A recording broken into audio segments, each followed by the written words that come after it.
Mesdames, Messieurs, soyez le bienvenus dans cette nouvel entretien.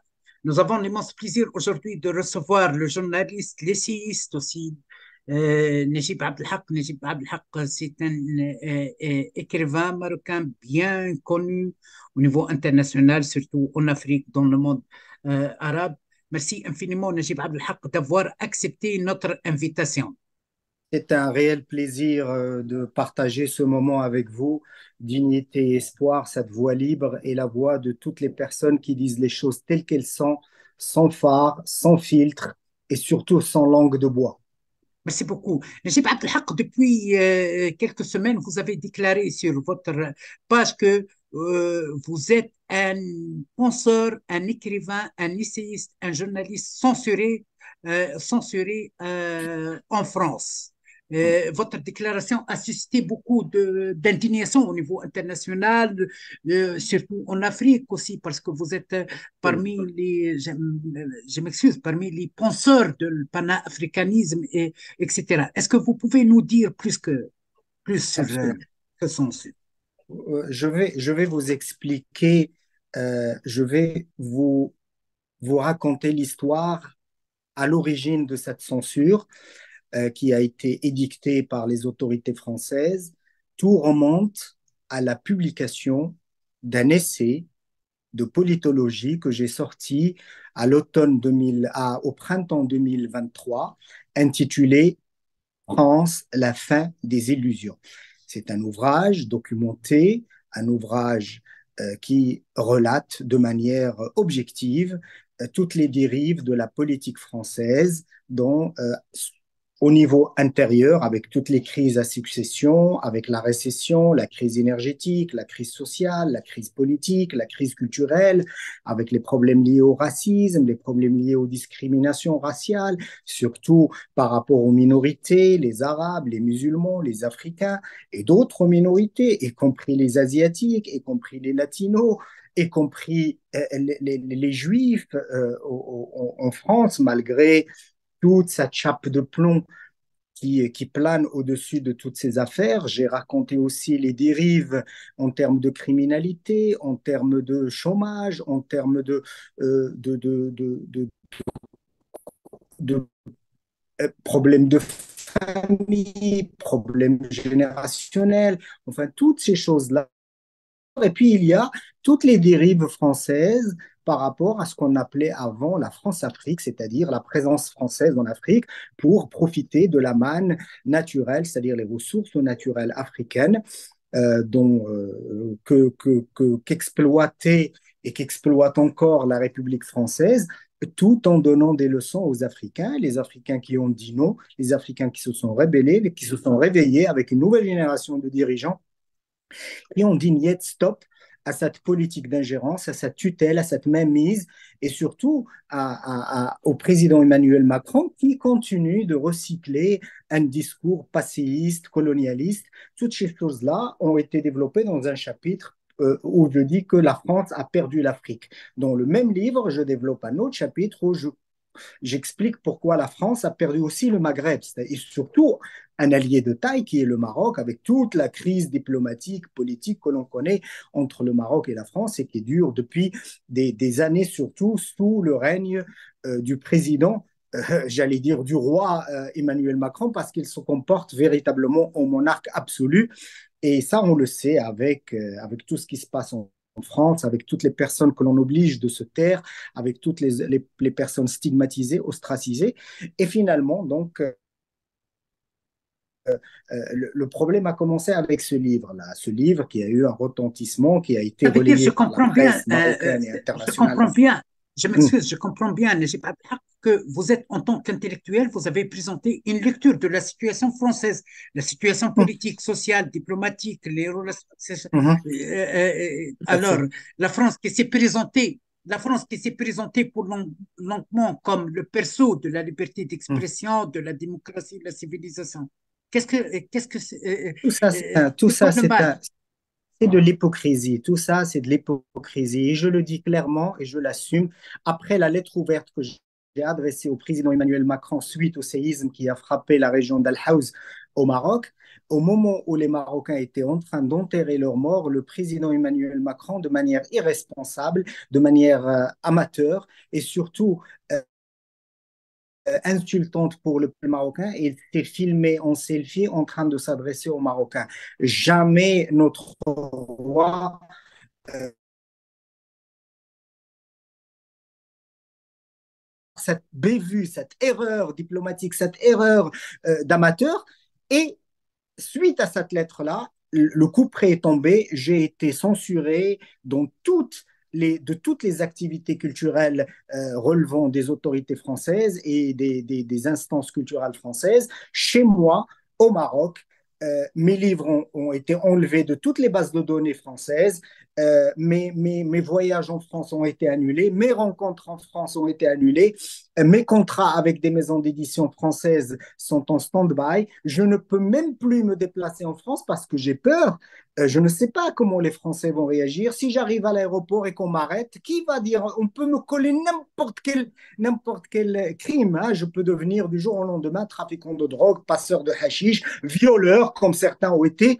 Donc, toutes ces choses-là pèsent. Vous savez, je suis un être humain et j'ai aussi une part de peur en moi et qui fait que j'ai hésité. Donc, j'ai annulé tous mes voyages en France et Vous même dans n'inquiétez certains pas, les pays violeurs européens. en France, les violeurs en France sont devenus des ministres et parfois des animateurs des plateaux Justement, absolument. de Et c'est pour télé, ça des que donneurs de leçons. Vous n'inquiétez pas.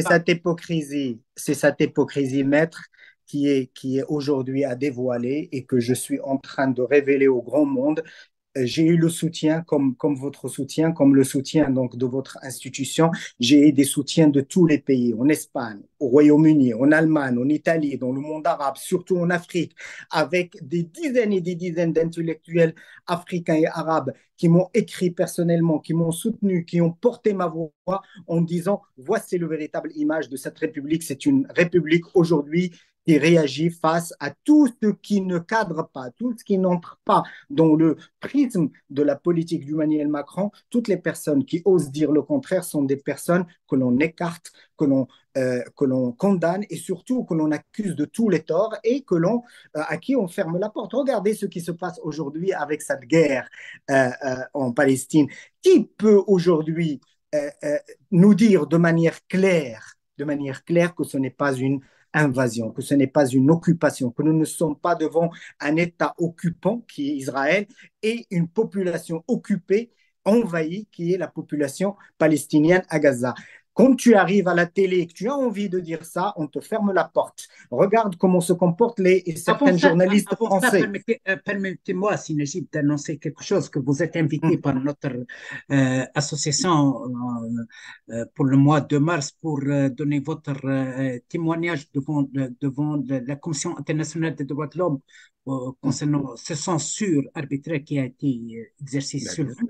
Mais maintenant, lorsque vous voyez la situation générale, la situation des libertés publiques en France, par exemple, comment on traite les musulmans, comment on diabolise les musulmans, comment, je m'excuse, des plateaux de télé, ils ont devenu des plateaux de De messages de procès, c'est haine, devenu des de procès. messages de haine. Lorsqu'on voit, par exemple, un chanteur, un artiste appelle à dégommer Hum, physiquement ouais. physiquement des opposants, lorsqu'on Ah oui. appelle quelqu'un qui est le président de l'association Corse Israël qui dit qu'il s'en fiche des milliers de l'histoire des milliers des Ah ouais. enfants, etc., Absolument. palestiniens, etc. Lorsqu'on on voit l'orchestration médiatique, les mensonges, lorsqu'on on voit le PMC, PMFC, etc., euh, des autres plateaux, lorsqu'on voit les démarches d'interdiction,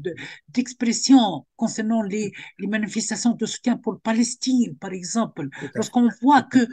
que des gens qui ont appelé à la C'est le liquidation seul pays physique, au monde. qui ont Maître. proféré, qui ont proféré le terrorisme, des gens qui ont parti, parti de la France pour tuer des enfants palestiniens. Ils vont revenir en France sans souci, mais des Hum, écoliers qui ont laqué un poste de solidarité hum. avec Palestiniens sont surchassés, matraqués, etc. Comment vous voyez la situation en France maintenant, Voilà, sans oublier la montée de l'extrême droite suprématiste? Oui, ce n'est pas justement un problème français, c'est un problème européen. Regardez, les Pays-Bas ont viré à droite, la Suède a viré à droite, la Hongrie, l'Italie, la France, d'autres pays. La montée de l'extrême droite est une réalité européenne aujourd'hui et ça pèse lourd dans les relations entre l'Europe, l'Occident et le monde arabe. La France, par exemple, voudrait accepter, est prête à accepter l'islam, mais accepter l'islam sans les Arabes. C'est une aberration absolue. Et d'ailleurs, je suis en train d'écrire un texte dans ce sens-là, une tribune, où je dis pour un islam sans les Arabes, comment on peut négocier cette équation à plusieurs inconnus? La France aujourd'hui incarne un état de tyrannie face à la liberté d'expression. C'est le seul pays en Europe avec quelques autres qui ont interdit les manifestations pro-palestiniennes. C'est le seul pays en Europe aussi tu défends la Palestine et si tu donnes ton avis, tu condamnes les attaques israéliennes, tu peux écoper de 5 ans, voire 7 ans de prison, comme le ministre, donc le garde des Sceaux Dupond-Moretti, l'a annoncé devant l'Assemblée nationale. C'est-à-dire que cette dictature qui élimine toutes les voies du refus devant elle est devenue une dictature plateau télé, la première question qu'on vous le pose, est-ce que vous condamnez le Hamas? Mais pourquoi vous ne me dites pas, est-ce que vous condamnez les attaques israéliennes qui ont fait plus de 13 000 morts? Les 13 000 morts ne comptent pas, comme si on avait devant nous deux catégories humaines. Une catégorie que l'on doit défendre, qui est les Occidentaux et leurs alliés Israël et les victimes israéliennes, que je déplore parce que je suis un homme de paix, mais les 13 000 Palestiniens, tout le monde 15 s'en 000, fout. 15 000, 6 000 15 enfants, 6 000 enfants, 000 4 000 Palestiniens, femmes. Oui, des centaines d'enfants et de femmes et de vieux, on s'en fout. Plus de 50% des infrastructures de Gaza détruites, on s'en fout. Presque 1 million de personnes déportées de force, on s'en fout. C'est comme si on était face à deux catégories humaines. Et ce discours ne peut pas passer. Et quand c'est les médias, et on sait qui détient les médias dans le monde, il y a 5 groupes majeurs qui détiennent les médias dans le monde. Et quand je dis détiennent les médias, ils détiennent aussi tout ce qui est relatif aux arts, aux showbiz et tout. Ce qui fait que des acteurs, quand ils ont la malchance de poster un selfie en disant je suis avec le peuple palestinien, ils perdent leur contrat, ils perdent leur travail, on les éjecte des tournages, des intellectuels, des penseurs comme moi, quand on dit qu'on n'est pas d'accord avec la politique occidentale, qu'on n'est pas d'accord avec la politique américaine, qu'on n'est pas d'accord avec la politique française, bah on est éjecté, on est censuré. La preuve, je suis censuré dans les institutions françaises chez moi au Maroc. Et ces institutions françaises, elles sont partenaires de ministères au Maroc comme le ministère de la Culture, de la Jeunesse et des Sports. Je cite notamment la Maison du Livre. Pendant des mois, mes livres ont disparu. Plus pire, les livres aussi des éditions Orient, donc la maison d'édition que j'ai fondée, ont disparu aussi. Bah, c'est une attaque personnelle contre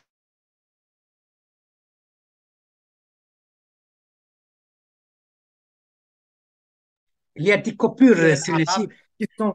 Est-ce que vous pouvez Pardon, répéter attaque personnelle juste après attaque personnelle? Oui, ce n'est pas seulement Abdelhak Najib l'écrivain, ce n'est pas seulement Abdelhak Najib le journaliste qui censuré. C'est la maison d'édition qui a publié des centaines. Et il se trouve que dans cette liste d'auteurs publiés par les éditions Orient, il y a plusieurs Français, il y a plusieurs personnes de confession chrétienne ou juive.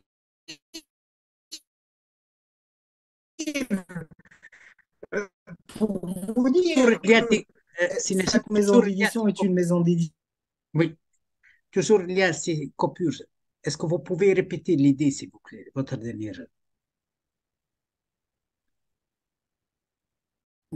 différence entre les penseurs. Ce qui m'intéresse, moi. Oui. Oui. Pardon? Oui, il y avait quelques coupures. Ok, Ce n'était, avec plaisir. euh, euh, Je euh, disais que cette oui, censure ne touche pas de Syrie, d'Égypte, du Moyen-Orient et en Allemagne. Tous ces écrivains dans des France,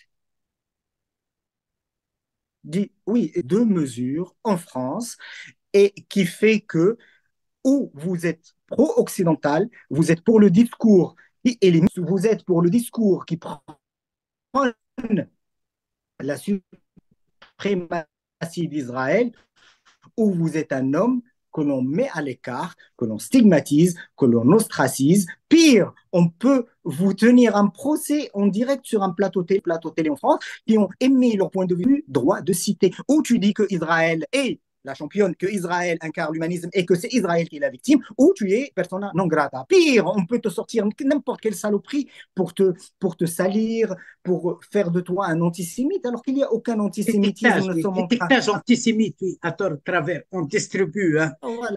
C'est tout. Et c'est quoi antisémite? Tu sais, antisémite n'est pas seulement être anti-juif, c'est être anti-araméen, anti-arabe, anti... On connaît l'histoire et tous ces amalgames sont portés par une catégorie de médias occidentaux, notamment en France, où ce sont véritablement, et je le dis, j'assume ce que je dis, ce sont des imbéciles qui animent des émissions de variété pour personne en manque d'amusement. Et les choses qui amusent la galerie ne me touchent pas du tout. Je ne porte aucun crédit à telle émission ou telle autre animée par des gars qui n'ont aucune culture, qui n'ont aucun recul et qui sont animés de haine, qui sont animés, on le voit dans les questions qu'ils posent, on le voit dans la manière de traiter toutes les pensées qui ne vont pas dans la ligne directrice de leur ligne éditoriale qui est condamner les Arabes, condamner l'islam, dire que les musulmans sont des terroristes. Et ces amalgames-là, non, les musulmans ne sont pas terroristes. Je vais vous dire ce qui dérange les Occidentaux et notamment les Français chez les Arabes. Quand les Arabes et les musulmans travaillaient dans les usines Peugeot et Renault, il n'y avait aucun problème. On les considérait comme de la main-d'œuvre. D'ailleurs, on appelait les Marocains Mohamed Peugeot, Mohamed Renault, Mustafa Citroën. C'était ça. Mais aujourd'hui, les Arabes, les musulmans, ils sont députés, ils sont scientifiques, ils sont ingénieurs à la NASA, ils sont chimistes, ils sont des chercheurs mondialement connus, sont devenus des personnes, ils sont ministres partout en Europe et ailleurs. Ce sont des gens qui ont montré qu'ils étaient capables de faire leur place là où ils allaient. Voilà ce qui dérange. Tant que tu es Mohamed Pijou, ça ne dérange personne. Mais quand tu deviens un grand chercheur, quand tu deviens un grand intellectuel, quand tu deviens un grand scientifique, quand tu deviens un ingénieur, quand tu deviens une voix qui porte et surtout qui donne la fierté à tout le peuple arabe et à tous les musulmans, là, tu deviens un danger pour l'Occident parce qu'on a envie de montrer que les Arabes ne sont que des gens qui encore, avec cette image qui est encore recyclée, que nous cheminons à dos de chameau et qu'il y a du désert chez nous. Non, au contraire, Casablanca, Le Caire, Dubaï, Beyrouth et d'autres villes, Alger, Tunis, sont des villes extrêmement modernes, avec un cachet traditionnel extraordinaire. Et venez les voir, venez les visiter. Et quand vous venez dans le monde arabe, vous découvrez un autre monde, vous découvrez une autre culture, vous découvrez une autre civilisation, pas celle qui est véhiculée sur les médias occidentaux. C'est pour ça que de temps à autre, il faut aller regarder ce qui se passe ailleurs dans le monde et dans d'autres télés. Un pays comme la France qui interdit même des chaînes de télévision qui diffusent autre chose que le discours recyclé et téléguidé le régime français, par les médias français, n'ont plus droit de diffuser. Toute cette dictature de l'image, cette dictature des discours, cette dictature de l'opinion toute faite, grâce à des préjugés recyclés constamment, ressassés. Finalement, les presque 600 millions d'Européens pensent que pour leur majorité, ils pensent que les Arabes sont tous des candidats au terrorisme. Non, je ne suis pas terroriste, tu n'es pas terroriste. J'en connais des millions et des millions qui ne sont pas terroristes, qui ont réussi aux États-Unis, au Japon, en Australie, en Nouvelle-Zélande, ou partout dans le monde, et qui incarnent la modernité, qui incarnent l'ouverture, qui incarnent l'intégration parfaite. Et qu'est-ce que c'est que ce mot intégration? Vous voulez, c'est ce que j'ai dit au début. Vous c'est ça, c'est-à-dire m'enlever mon identité, m'enlever ma culture, m'enlever ma civilisation pour que je puisse être accepté chez vous. Mais je n'ai aucune envie d'être chez vous. Je n'ai aucune envie de vivre chez vous parce que la société française aujourd'hui est une société française complètement à la dérive. C'est une société qui souffre. Le chômage est terrible, la pauvreté est terrible. Il fait très mauvais de vivre dans un pays comme la France. Par contre, je suis très heureux de vivre chez moi, au Maroc, où il fait vraiment très bon vivre. Au moins, si j'ai faim, je peux taper à une maison et ils me donneront donneront un verre de thé et un bout de pain. Mais ça, demande-le en France. Les gens sont dans la rue, en train de quémander. Il y a des gens qui sautent des repas en France, qui ne peuvent pas manger à leur faim. Et on parle d'un pays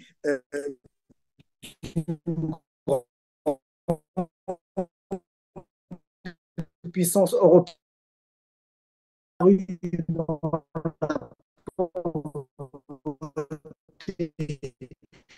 L'Occident est est en fin de cycle, l'Occident est déclin. Il faut le voir, il Oui. faut le comprendre.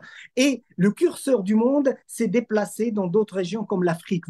Voici ce que Vous avez dérange raison aussi. les En France, Occidentaux, c'est que l'Afrique est en... en France, on diabolise l'immigration.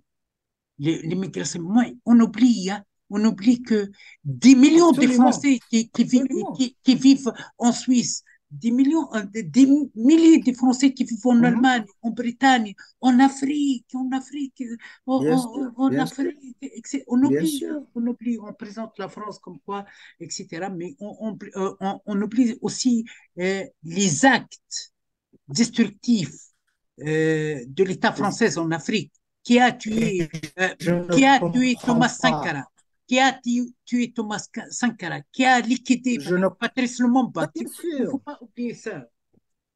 je sais, mais toute cette histoire de la France dans ses relations avec l'Afrique, et pas que la France, la Belgique, la Grande-Bretagne, et regardez tous les problèmes. Le problème aujourd'hui en Palestine, c'est une fabrication des forces occidentales qui la guerre, ils ont créé l'État d'Israël et ils ont laissé les Palestiniens livrés à eux même Euh, c'est- aujourd'hui, c'est- 75 ans plus tard, regardez où nous en sommes. Regardez le problème des Kurdes. Aujourd'hui, il faut comprendre au sein de manière claire.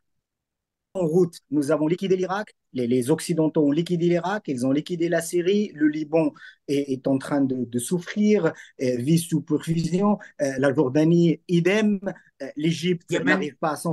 Yémen, Soudan, Somalie, Le etc. Yémen est dans un chaos incroyable, la Libye dans le chaos, toutes les forces vives de la région qui étaient capables de tenir tête à Israël, qui pouvaient faire contrepoids, ont été liquidés en pratiquement 20 ans. On a créé cette histoire du terrorisme international, on a envahi un pays comme l'Irak, on a fait 2 millions de morts. Qui en est responsable? L'administration américaine, il faut le dire. Ils ont tué 2 millions de personnes et ils se sont barrés. Et quand ils se sont barrés, ils ont laissé un pays en chaos.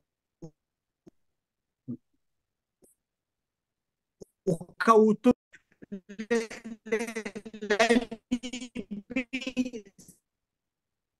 C'est le chaos total. Soumar, Tunisie sous perfusion. L'Algérie est en train de vivre des moments terribles aussi, avec toute cette impasse. Là où les Occidentaux passent, qu'est-ce qu'ils font? Ils laissent derrière eux des ruines, des décombres et le chaos. Et qui sont visés? C'est le monde arabe, c'est l'Afrique, pour des raisons claires. Le pétrole, les matières premières, les terres rares, toutes ces choses-là, toutes ces ressources naturelles sont le nerf de la guerre.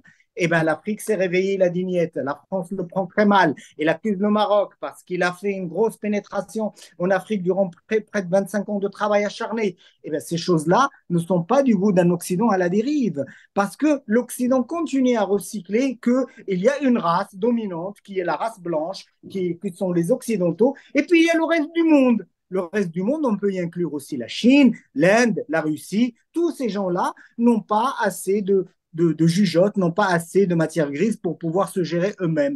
Vous voyez comment c'est Oui, fait. Et cette guerre raciale, aujourd'hui, on la voit. Il y a Israël, hein, que l'on doit défendre coûte que coûte, alors qu'il y a un crime contre l'humanité, alors qu'il y a un génocide en cours, alors qu'il y a l'apartheid qui s'y vit, alors qu'il y a une occupation qui dure depuis 1948, avec des gens qui meurent, avec des milliers de personnes qui sont tombées, avec des civils qui sont massacrés tous les jours. Eh bien, si tu as le malheur de dénoncer ça, tu deviens un ennemi de l'Occident. C'est aussi simple que ça. Qu'est-ce qu'on appelle ça, monsieur Abdel On appelle ça la dictature de la pensée.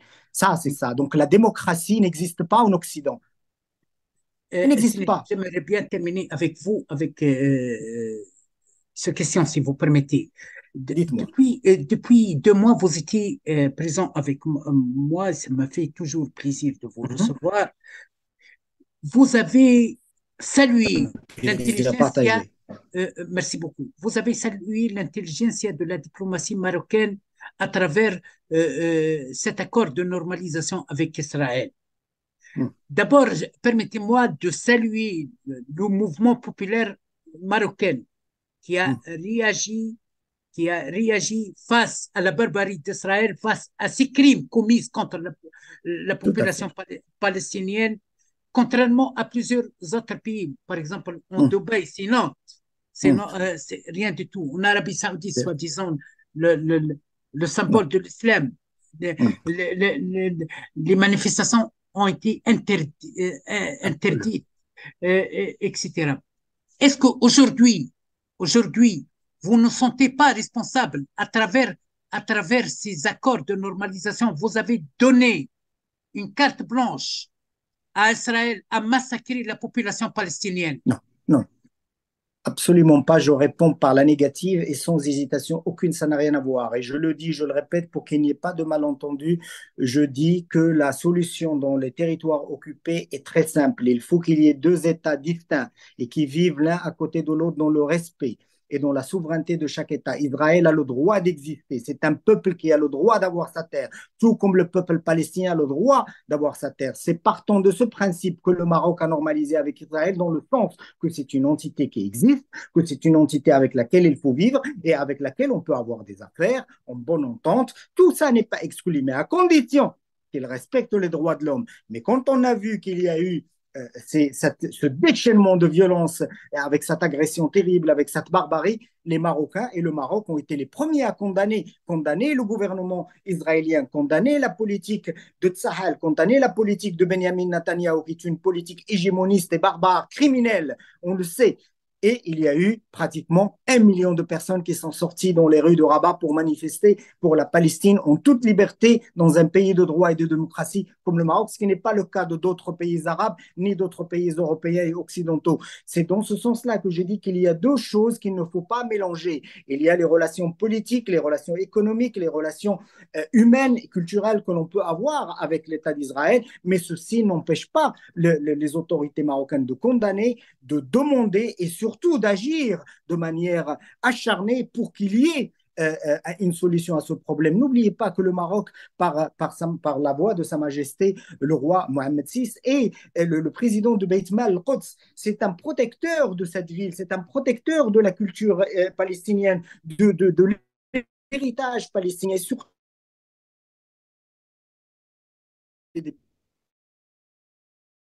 pour la Palestine est indéfectible et Israël ne pèse pas dans cette balance. Au contraire, le Maroc a tout, il est du côté des populations martyrisées, il est du côté de ceux qui luttent pour leur survie dans un territoire occupé depuis 75 ans. Et cette politique n'a pas changé, au contraire, elle est aujourd'hui beaucoup plus ancrée, beaucoup plus forte et aucun accord de normalisation ne peut changer cette donne. Le Maroc est aux côtés de la Mais Palestine. si l'Égypte, on parle d'un rôle qui a été joué par le Maroc pour avorter, parmi les autres pays, pour avorter l'initiative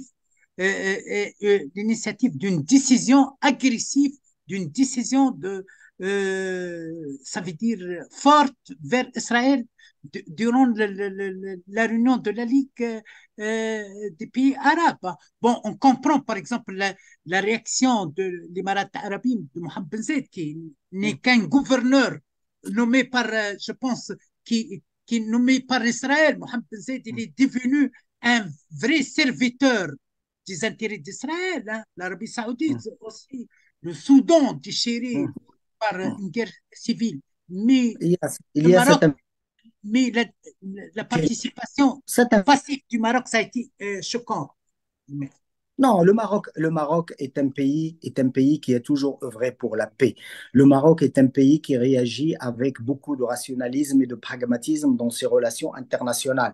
C'est peut-être l'une des rares nations au monde qui a pratiquement des rapports cordiaux, amicaux avec toute la communauté internationale. Pourquoi? Parce que il y a une logique de pensée qui est une logique basée sur la réelle politique, qui veut dire que les actes passionnés, hâtifs, pris dans la précipitation ne servent à rien du tout.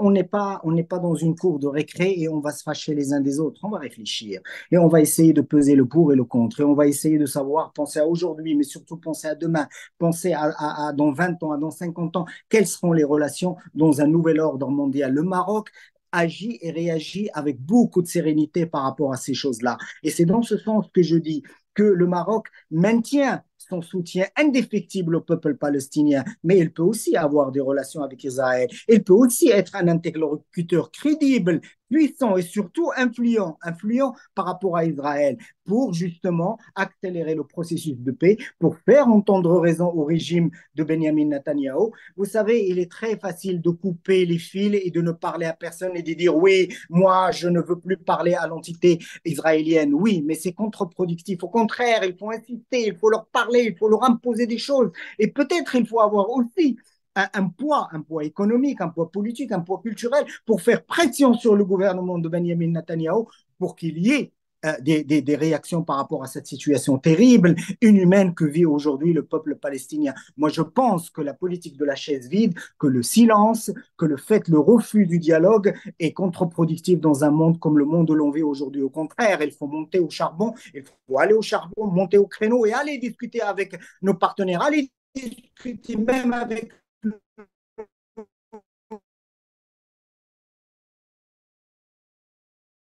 au contraire, aller et discuter, donner ses arguments et obliger l'autre à les entendre. Et c'est ce que fait le Maroc aujourd'hui. Et c'est ça qui fait la force d'un pays comme le Maroc aujourd'hui. Et je voudrais que les États d'Arabes prennent exemple sur le Maroc. Je le dis sans chauvinisme aucun, pour parler d'une seule voix, pour pouvoir peser aujourd'hui dans la balance quand il s'agit de régler les problèmes du Moyen-Orient. Je l'ai écrit dans une tribune intitulée Mais où ils sont où les pays arabes? Mais on ne les voit pas.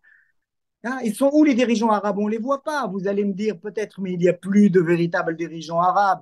Il y a quelques personnes qui ne font pas le poids sur l'échiquier international, qui se font manipuler. Toutes ces choses-là, je peux vous les accorder. Mais il est aujourd'hui temps que les Arabes s'entendent entre eux. Il est aujourd'hui temps, et ils ne se sont pas entendus du temps de Kadhafi, de Saddam et d'autres pour pouvoir faire face, ni de Hafez el-Assad à l'époque où il y avait, de Gamal Abdel Nasser à l'époque où il y avait véritablement une volonté et populaire et politique pour pouvoir faire face et permettre au peuple palestinien d'exister, d'avoir une terre. On est pratiquement plus de 45 ans plus tard. Nous sommes encore en train de nous poser la même question. Est-ce que les États arabes sont capables aujourd'hui de faire en sorte que Israël puisse, hein, répondre à une chose simple, donner aux Palestiniens une terre? Ma réponse est claire. Ils ne sont pas capables parce qu'ils ne font pas le poids.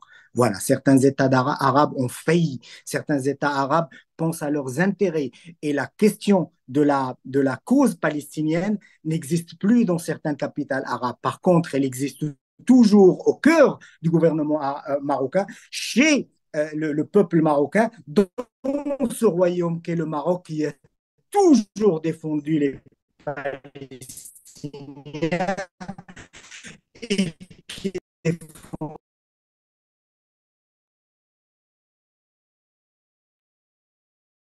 Merci à toi pour me donner Merci l'occasion de infiniment, partager avec toi. merci infiniment, Si Najib Abdelhak, l'essayiste, le journaliste, l'écrivain, censuré.